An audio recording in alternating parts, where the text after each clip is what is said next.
first made my millions of dollars, the first time I ever became a millionaire was with Webcam Studio. Oh, really? I didn't know that. Yeah, this is how I first ever made money. I mean, I was a kickboxing world champion, but kickboxing's not boxing, right? Yeah. So I'd make like $100,000 a fight. You fight 2 or 3 times a year. You pay 20% to your manager. You pay taxes, but you're not rich. So you get like 30 to 40% of the money. Yeah, and I didn't consider myself rich. Like 30, 40 grand chunks, twice a year, maybe 3 times a year. Living in London, London rents, need a car. You're trying, like you're not rich in any way. And that's actually the reason I retired, because I woke up one day and I thought, I'm giving 6 hours a day of absolute focus and energy to this. And I believe I'm smart enough that if I put that much tenacity into something else, I can be a multimillionaire. I truly believed that. I was like, I've realized now I've reached the pinnacle of kickboxing. My choice is either to change over to MMA, which I was offered to do earlier in my career, but at the time, the kickboxing contract paid more money. I had to pay the bills, so I went kickboxing. Change over to MMA, learn to wrestle, change over to UFC, blah, blah, blah. But this is also like 7, 8 years ago where even the UFC didn't pay the money it pays now. But the UFC still doesn't pay that much money from what I understand. No, if you're like top 5 or champion, yeah. But most of the dudes you're going to see there in the prelims, they're getting 10 grand a fight, 9 grand a fight. It's nothing, right? So it'd be like starting my career all over again. And at the age of 28, I thought, I don't have the gumption to start again. I've been through hell for this. I've broken my hand 8 times. My ribs have been broken. I don't want to do this all over again. So what do you do when you realize that, hey, maybe I don't want to keep fighting? I decided to get rich. What does that mean to you? When you're sitting there, you're getting $30,000-$40,000 kind of net on a per fight basis. Is rich to you like, hey, I want a couple $100,000, $1 million, $20 million, $1 billion? I wanted 30 or 40,000 every month. 30 or 40,000 every month, so about $500,000 a year, give or take. Okay. I thought if I had that much money, I could do whatever I wanted. Okay. That's what I decided I wanted to do. So what's step one that you do? So step one is, maybe that's how we ended up here together, my friend. Step one is, I decided to be very logical about it. Chess player, right? So it's like, I want money. What is money? How do banks work? How does credit work? What's fractional reserve banking? All these things we now know to be the biggest cons of the century, right? So I'm sitting there researching money for days and days and days. And then I get more mad because I'm like, whoa, money's trash and I don't have any.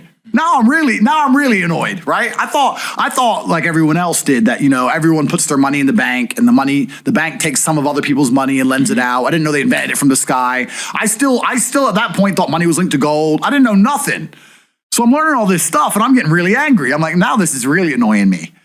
So anyway, I had a piece of paper there and I'm in my research phase and start writing down some dude on YouTube. I don't know who he was, some dork. He was a pro gold guy. This is before, Bitcoin was probably around then, but like early. He was a pro gold guy saying buy gold, buy gold, buy gold.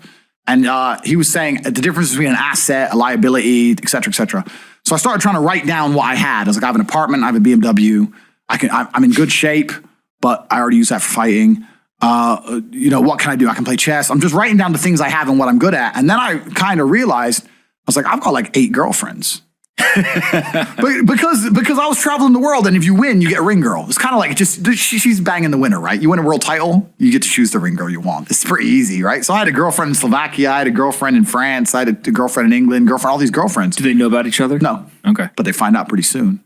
So I had all these girlfriends, so I'm like, maybe I could open a strip club and like be a pimp, and, be a gangster about it, And then that opening strip club that's literally the first thing you thought about was opening a strip club? Well, I thought I have these beautiful girls. How can this is before like Twitch existed. So I was like, what can I do with these hot girls? I was like, it's just an asset, right? There's these girls and a lot of them were messaging me. They thought I was this millionaire world champion. They all wanted to come London, live with me and thought I was a big boy billionaire and all this stuff. So it's like they do because of social media. Well, partially because of that, and also because they met me. I turn up, I fight, I win the world title, I leave. We're texting each other.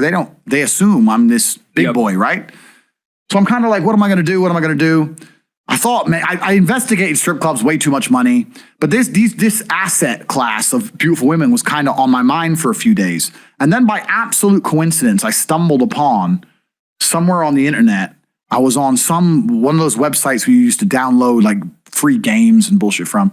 And in the corner somewhere it said, hot girls want to talk to you now or something. I said, hot girls. So I clicked on that, not because I was interested, but because I thought I have hot girls. And it was one of those webcam websites. And I was like, so these girls sit here and talk to dudes for money. So I'm going to get my girls to And they're naked. They're just talking. How does it work? It's 50-50. I mean, it depends on the girl, depends what she wants to do. But the majority of the job is not based around being naked. The majority of the job is based around being entertaining and being easy to talk to. And the guys who are talking to you need to find you, that you need to remember their name, remember their dog's name. You have to be smart. You can't just be a girl and be a bimbo and be naked and make money. You have to be really smart, charming, interesting, happy all the time, positive. Mm-hmm. And I thought, I'm going to try this. So I messaged all 5 of my girlfriends, told them I had a job for them, explained to them what I was going to do. I was going to launch this company. 4 of them agreed. All 4 flew in, sat around the same table. They were all like, who's she, who's she, who's she? I'm like, well, you're all my girlfriends. 2 more left. And then 2 stayed. And that was the beginning of my little attempt at a webcam empire. And I put the girls there. And my role in it all was I did all the tech side of stuff, which was the first thing, of course. And then also, and I get called a pimp a lot. But and the reason I use the term is because I don't see it as a negative term. I see it as positively inspirational and motivating person. I'd motivate the girls. I'd make sure they did their job properly. If they had a bad day online, I'd come up with a good excuse for them. Oh, it's been a football game. It's been really busy. Don't worry. You're so beautiful. Don't be upset. You did better than her. You did the best today. I keep everything organized, put the schedules together, all that kind of stuff. And is it hard? It's hard because women have to want to work for you. Okay. Women have to want to obey you. That's what's hard. And you don't do that. This is one of the biggest misconceptions. I really want to clear this up. People in the movies and stuff, pimps are like aggressive, mean men.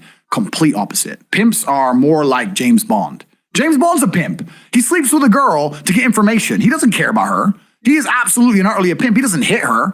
He makes her love him. She does what he wants. He uses sex as a weapon to reward her, and then he disappears. That James Bond is absolutely and utterly a pimp. So I say pimp because everyone calls me a pimp online, tries to go, haha, you're a pimp, they're going to get offended. It's like, no, beautiful women wanted to work for me, and they wanted to work for me because I displayed supreme competence. And they knew if they worked for me, they'd make a lot of money. So whenever I was out, I'd meet a waitress and say, well, you're working 10 hours a day for pennies. You can work 10 hours a day for me, make 10 grand a month, 20 grand a month. And over time, I just built up this big little empire of webcam girls. At one point, I had 4 locations, 75 girls working for me. And I was doing. And we say locations, like, explain what goes into a location. I just rent houses. All right, so you rent a house, and in the house, you just literally, hey, go live here. There's like technology set up, and then you can basically just sit in front of the computer and literally be on the other end of one of these webcams, and guys are paying by the minute, by the hour, or whatever, to talk to you. It's their choice whether they are doing it fully clothed, just talking, getting naked, whatever, and then you're taking some cut of it. Yeah, basically. So I had girls who would live in the house, and that was pretty impressive. I just broke down the webcam business. You done it, man. You nailed it. No background information. Yeah, you nailed it. You nailed it. You nailed it. So the girls who lived in the house would have set amount of hours they want to do, and then we'd have rooms that they could book in and do X amount of hours. A girl could come and do 1 a week or whatever. We'd have rooms they could share. And then, very much exactly like you said. They'd go online, they'd do their hours, they'd have their regular customers, they'd get their money. And then I'd take around half of the money, around 50%. You take 50%. Around 50%. Okay. Is that high or low compared to the rest of the industry? I'll tell you why it's very low. It's low because every time a girl would quit and try and do it by herself, she'd make a fraction of the money overall because she hasn't got the instruction, she hasn't got the motivation, she's just lazy with it, right? And women have a very different mentality to money than men. If you show a woman how to make $1,000 in an hour, she'll think, I only have to work an hour a week. Whereas if you show a man how to make $1,000 in an hour, he thinks, I can make $18,000 a day. That's the difference between us. So if I had a girl working for me making $20,000, she got 10, I got 10. If she quit, she'd make 3 for herself, if that.